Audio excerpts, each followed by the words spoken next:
everyone, this is Ralph on the good old skid steer.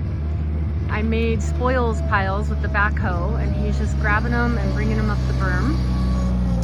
So I wanted to make a video on berms because that was oddly something never talked about at the Earthship Institute and is a massive part of a build. And I actually don't see anyone talking much about it anywhere. And it has been a really involved process. And there's a lot to know about like what kind of soil you have and understanding like it's a ton of work. So yeah, just wanted to talk about that. So, you know, unless you're contracting Earthship Biotexture to do the build for you and they just put up the tire wall and the berm in like a month, you're gonna need to build a berm. And so basically you're just burying the house. So the Earthship is at ground level. It's not below grade. The first course of tires is on grade. So you're basically burying the house. And not only do you need enough dirt to bury the house, but you need enough dirt to fill the tires. So, which is why the whole design works, because of all the earth that holds the thermal mass. So I had calculated like 2 Olympic-sized swimming pools of dirt needed for the whole thing, and I actually don't think that that's too far off. But it's also understanding, there's the spoils pile back there. It's almost gone that he's getting the dirt from. But the thing to consider is what kind of soil you have. So I have loamy sand. I'm 10 miles from Sand Dunes National Park. So it's basically just sand, and so it's not stable. That angle of repose is really steep, so we have to build the berm really far out to get the sand to be stable enough to hold the machines that go up there. So you can see you have to make a ramp, and the ramp is getting a little too steep. We've got to build the ramp up more now that the house is getting higher, the berm is getting higher. But we have to build the berm pretty far out so that it can be stable enough to hold that skid steer up there. And it certainly cannot hold the backhoe. The backhoe is just too big. So we need a lot of dirt. I would imagine soil with a lot more clay would be a lot more stable and you wouldn't need as much, or you wouldn't need to build it as far out. But maybe that's wrong. I don't actually really know the logistics of building a clay berm with a different type of soil. So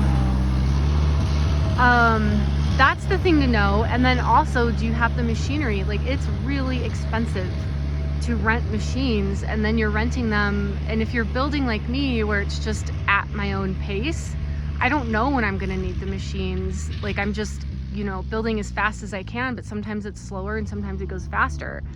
So down here in the San Luis Valley, to rent a track loader or a skid steer like you see here, it's about $1,000 for a weekend. And you really,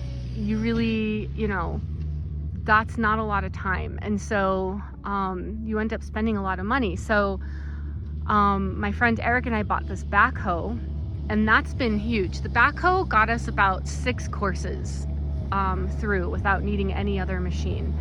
The backhoe was enough to start the berm and bring in dirt for the tires. But once it got above the 6th course, it was too high for the backhoe and too unstable. We would have had to make an even bigger berm, and it was clear I needed a smaller machine, a track loader, after about the 6th course. So this track loader, my employer is letting me borrow. Thank God. I don't know what I would do without being able to access a track loader. And honestly, they're like new, $30,000 now. It's like ridiculously cost prohibitive to just buy one. And in the valley, it's next to impossible to find a used one. They just don't.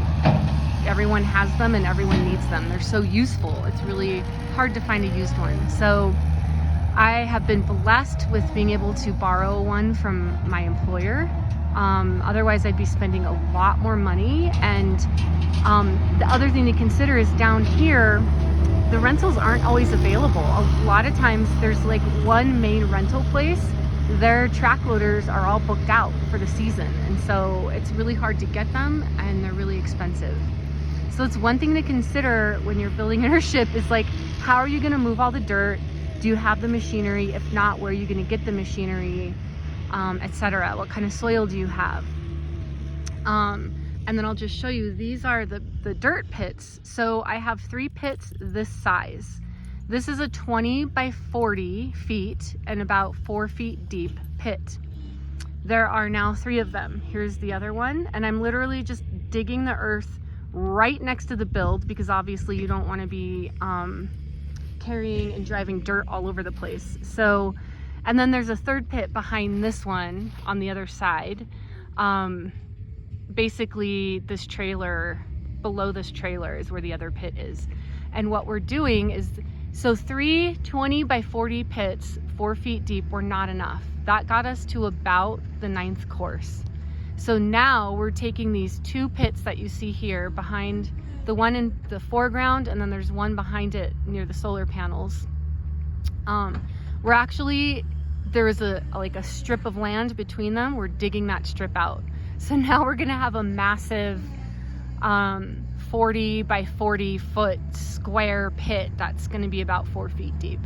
I had calculated the Olympic sized swimming pools like at 10 feet deep, and you can't dig that far because the sand isn't stable. After about 5 feet, the dirt, the sand and the soil start to collapse. And so that's another thing to take into account. How deep can you dig?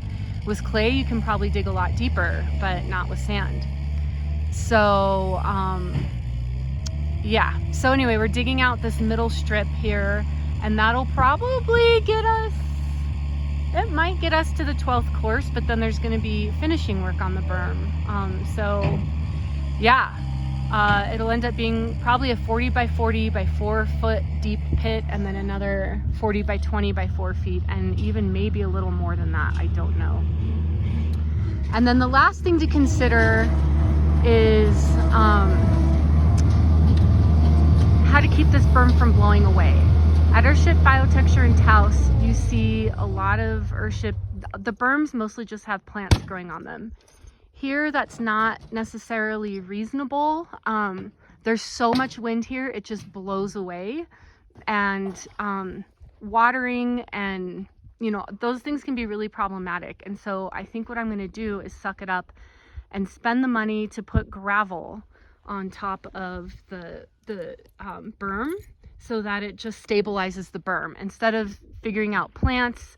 Because out here it's so dry and so hot, I would have to consistently water. I mean, even the weeds, I'm not even sure I could get weeds to grow on there fast enough before the wind would start eating the berm.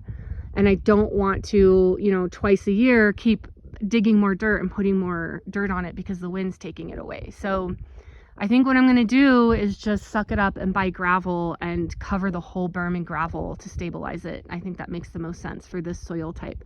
So that's the other thing to think about. Anyway, I hope that was helpful. I'm just learning this as I go, and I kind of wish we would have had a session about that at the Earthship Academy. Great. Thanks, everyone.